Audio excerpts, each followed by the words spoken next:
Next, we want to look at what happens when there aren't any zeros in the initial row of the ice chart. So here's a typical ice chart reaction.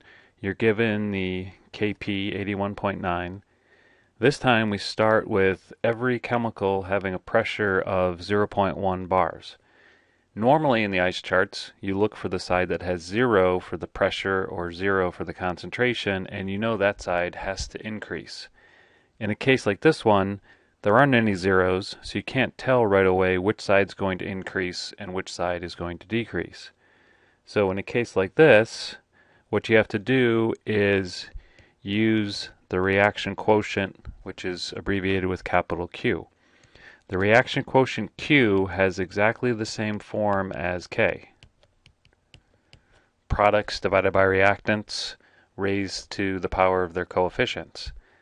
The only difference is Q uses the initial pressure or the initial concentration, where K always uses the equilibrium values.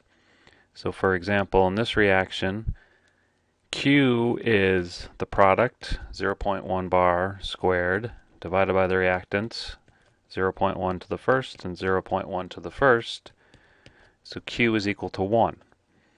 Once you find the value of Q, what you do is compare that to the value of K. If Q is smaller than K, like it is in this case, Q is 1, K was 81.9, that means we need more products and the reaction will go to the right to reach equilibrium. Choice number 2 is that Q is a greater number than K, in which case we need to make more reactants and the reaction will shift to the left until it reaches equilibrium. Choice number 3 is the initial values for Q are equal to the values of K, and that means we don't have to shift either direction. The reaction is already at equilibrium. So in this example, our Q value was 1, that's smaller than 81.9, which means the reaction has to go to the right. And when the reaction goes to the right to reach equilibrium, whatever's on the right side is going to increase, whatever's on the left side has to decrease.